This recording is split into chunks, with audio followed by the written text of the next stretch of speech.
Ijambo ry'Imana riravuga ngo kuko urukundo Imana yakunze abari mw'isi ariko bwatumye itanga umwana wayo w'ikinege ngo umwizera wese ntazapfe rubi ariko ahabwe ubugingo budashira. Kaze mu nkuru ijanye n'iki kiganiro. Yesu yakomeje kumenyekana cane kurusha Yohana Umubatizi, bituma hatangura kuba ishari hagati y'abigishwa ba Yesu n'aba Yohana.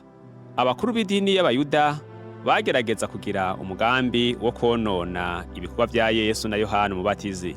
Uwo mugambi watanguye mu guteranya abigishwa babo babiri ngo batangure batongane bavuga bati ninde yabatije benshi, byongeye bati mbega umubatizo wa Yohana utandukaniye hehe n'uwa Yesu. Yesu yarazi ico abo bakuru bariko barakora, nico catumye ava i Yudaya akaja i Galilaya, agiyeyo inzira ica i Samariya.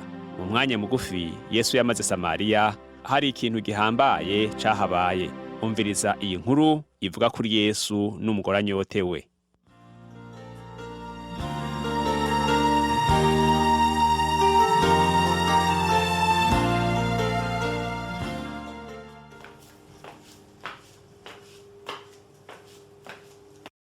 Amahoro, mbega we uri uwo mu bigishwa ba Yohana Umubatizi? Ego cane, nitwa Karumi. Jewe nitwa Amariya. None twogufasha iki? Nta na kimwe, nariko ndirenganira gusa, hanyuma mpagarara hano kugira ngo ndabe ibihakorerwa. Nta bindi atari kwigisha no kubatiza. Umenga abantu batera bagabanuka, ariko abakurikira Yesu bo baguma bagwira. Kandi abigishwa biwe babatiza benshi kurusha abo Yohana abatiza. Na jewe ivyo naravyumvise. N'abigishwa ba Yohana bariko baramuvako baja kuri Yesu. Hariho bakeya bamaze kugenda, bafise inyota yo kumva ivyo Yesu avuga. Umubatizo wa Yohana n'uwa Yesu bitandukaniye hehe? Nta tandukaniro. Bose babatiza bihanye ivyaha bagahindukirira Imana. Ninde yabahaye uruhusha rwo kubatiza umubatizo wo kweza abantu? Ico ni igikorwa c'abaherezi. Bobo bigisha ivy'Imana ibabwiye gusa. Imana nayo niyo yeza. Nukuraba neza ivyo bintu, ukaraba ko utahura ivyo uriko uravuga.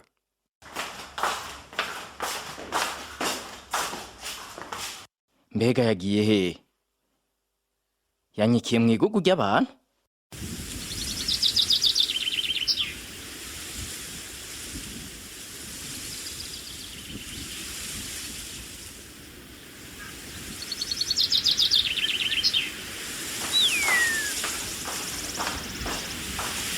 None kushavuye nibiki?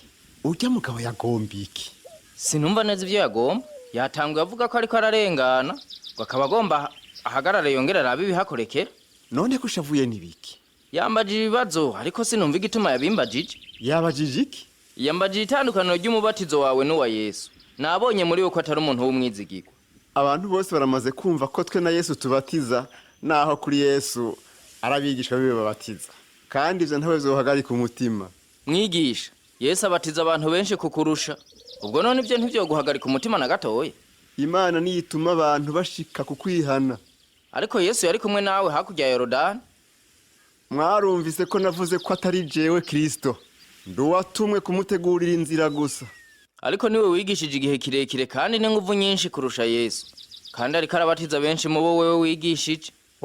Karumi, jewe nashize hamwe na Yesu na Isirayeli.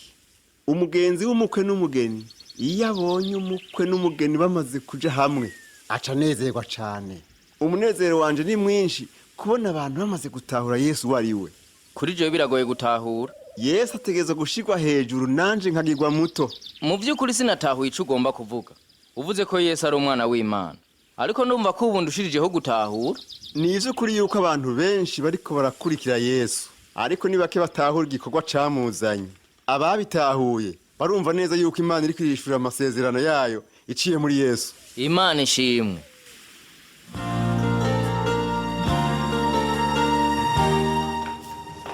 Aha turi ni Samariya kw'iriba rizwi cane rya Yakobo. N'iriba rimaze imyaka myinshi ritanga amazi meza. Yesu, by'ukuri ndabona ko usa n'uburushi. Niwohagarara ukaruhuka gatoya. Nivyo ndarusha. Twe turasimbiye ku isoko, tugura ico twofungura. Ni vyiza. Jewe ndicara hano kw'iriba ndabarorera.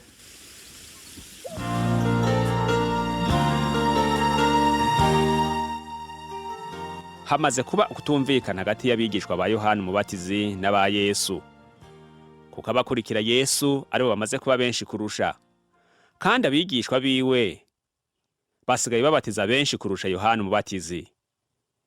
Umutima Yohana na gatoyi, kuko yari azi yuko igikorwa ciwe kwari gutegura inzira ya Yesu. Reka tubandanye twumve Yesu abandanya urugendo, akabanza guhagarara akaruhukira kw'iriba ry'amazi riri Samariya.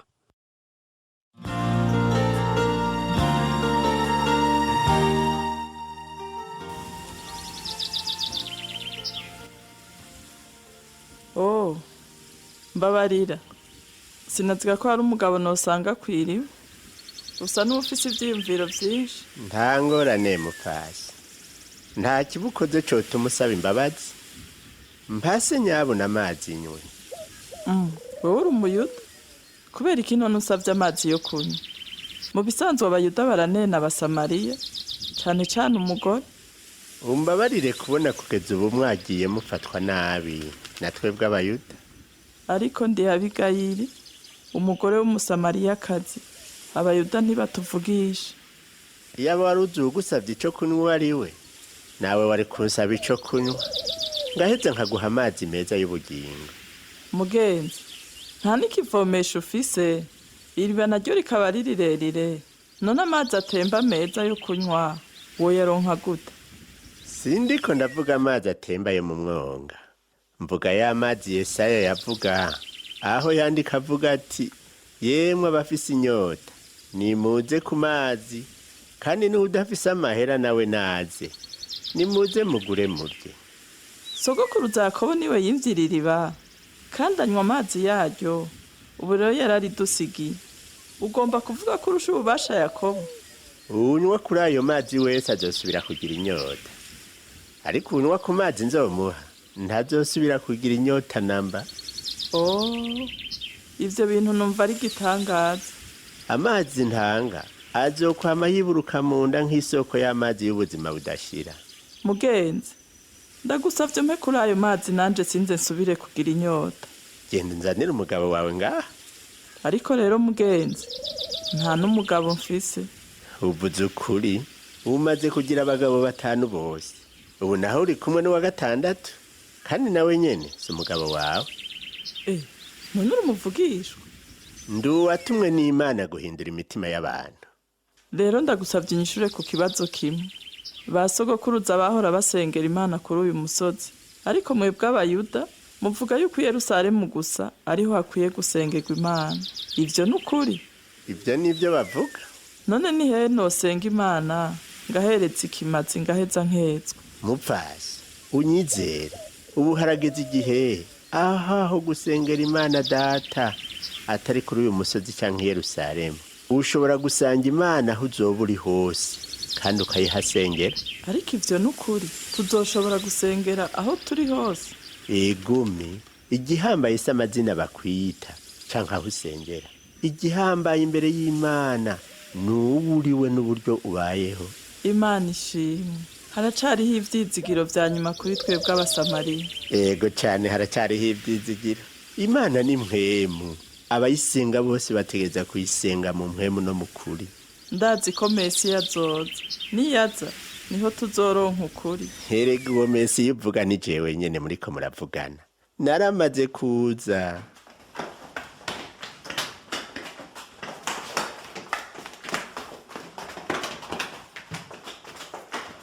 Imana ishimwe. Mesiya yaraje. Ntegerezwa kugenda mu gisagara ndababwire bose. Pete, Yesu ariko aravugana n'umugore w'umusamariyakazi.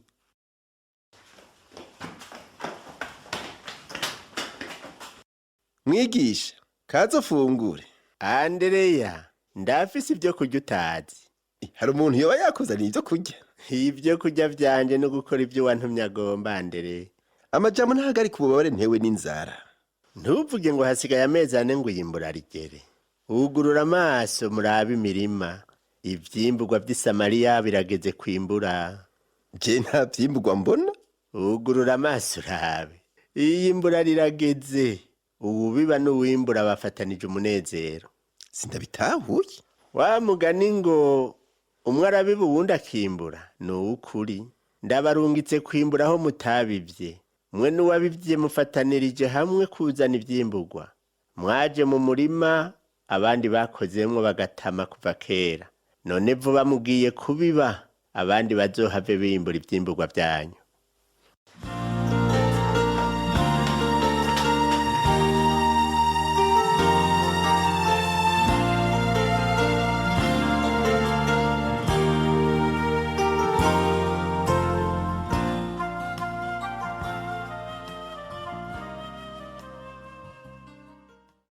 Nahuye n'umugabo adasanzwe hariya kw'iriba.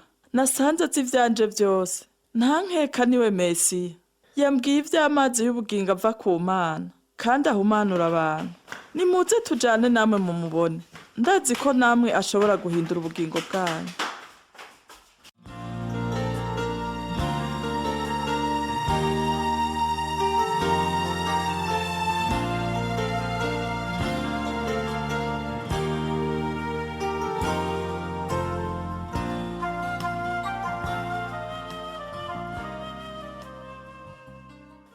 Mwigisha, nazanye bamwe mu bagenzi banje ngo mubonane. Ariko bibagiye ikivomesho cawe hano? Ndabizi. Nari nihutiye kwiruka ngo nshike mu gisagara. Mbwira abandi vyanshikiye. Naronse ikiruta ikivomesho c'amazi. Ndanezerewe ko waronse igikuru. Hemwe, ntimubona ukuntu uyu muntu ari umuntu adasanzwe? Abigayili yaronse ubutumwa bw'Imana bwo gucungurwa. Mwakoze kuza ngo tubonane. Mubone n'abigishwa banje. Namwe mukeneye guhabwa agakiza. Emwe, bose nababwiye ivyawe.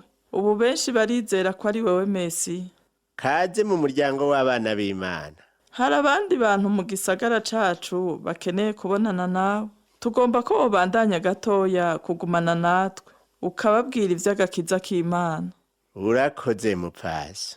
Turanezerewe no kugumana namwe. Dusangira ubutumwa bwiza bw'urukundo rw'Imana. Hari benshi mu bantu bacu barindiriye ko Mesiya azoza. Bazonezerwa cane kumva ko aza ari hano. Imana igomba ko umuntu wese yoronka akaryo ko kuyihindukirira, akaronka amazi y'ubugingo atuma ubuzima buhinduka gose.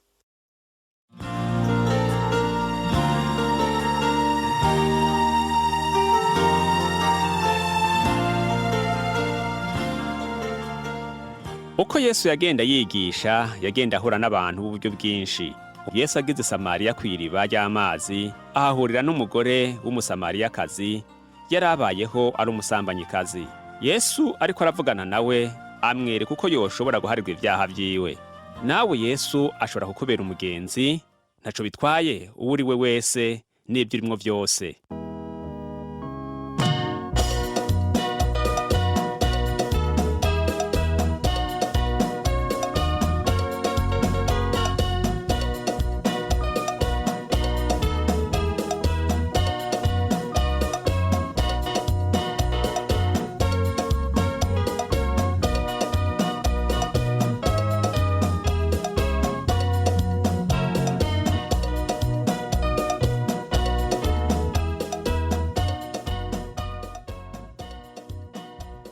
Tugeze mu mwanya wo kugira ico tuvuze ku ijambo ry'Imana twumvise.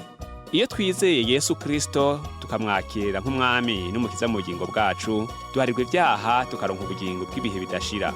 Mpemu wiwe acaza akaba muri twebwe. Ijambo ry'Imana rivuga ngo niko na mpemu adufasha mu ntege nke zacu. Imana igomba ko dukura kandi tugakomera mu kwizera. Kugira ngo dushobore gukura nk'abizera, dutegerezwa gusoma ijambo ry'Imana uko bukeye uko bwije. Ijambo ry'Imana ridufasha kumenya uko twobaho. Ikindi kidukuza ni ugusenga ubudasiba. Dutegerezwa gushimira Imana ubuntu n'imbabazi zayo hamwe n'imigisha yamiduha ku buntu. Ntibyama byoroshe gukurikira Kristo. Ni kenshi abamwizera bahamwa bahorwa gukurikira Yesu. Ibyo bidushikiye ntibidutangaze. Turasoma mu butumwa bwiza ko bwanditswe na Yohana 15:20 ngo namba barampamye namwe bazobahama. Nk'abizera Kristo dutegerezwa kurangwa n'urukundo no kugira imbabazi naho twoba turi imbere y'abaduhama. Yesu yavuze ati mukunda abansi banyu musengera ababahama. Iyo tugeragezwa ntituba turi twenyene. Imana iraza amageragezwa yose ducamwo kandi iri kumwe natwe. Imana iravuga iti ntaho nzoguheba ntaho nzoguta. Kubera ko Imana iri mu bugingo bwacu turashobora tudakekeranya nk'uko byanditswe ngo uhoraho ni umutabazi wanje sinzotinya. None umuntu yoshobora kungira iki? Ngomba nsenga isengesho rigufi rivuye ku mutima, nawe wumvirize hanyuma mpejeje nce ngusaba kwifatanya nanje turisubiremwo. Mana nzima, urakoze ko waje mu bugingo bwanje, mfasha gukura mu byo kukumenya. Uranyambika inkomezi mu bihe byo guhamwa. Urakoze kutazigira undeka jenyene, nsenze mu izina ryawe ryera, amen. Ndasubiramwo iri sengesho mu duce duto duto, nawe uzurasubiramwo inyuma yanje. Iryo sengesho nawe urigira iryawe, wumva uko urusenga rivuye ku mutima. Mana nzima, urakoze ko waje mu bugingo bwanje, mfasha gukura mu byo kukumenya. Uranyambika inkomezi mu bihe byo guhamwa. Urakoze kutazigera undeka jenyene, nsenze mu izina ryawe ryera, amen. Wakoze kwifatanya nanje muri iri sengesho. Imana iguhunda imigisha, igufashe gukora ibiyihimbara ku munsi ku munsi.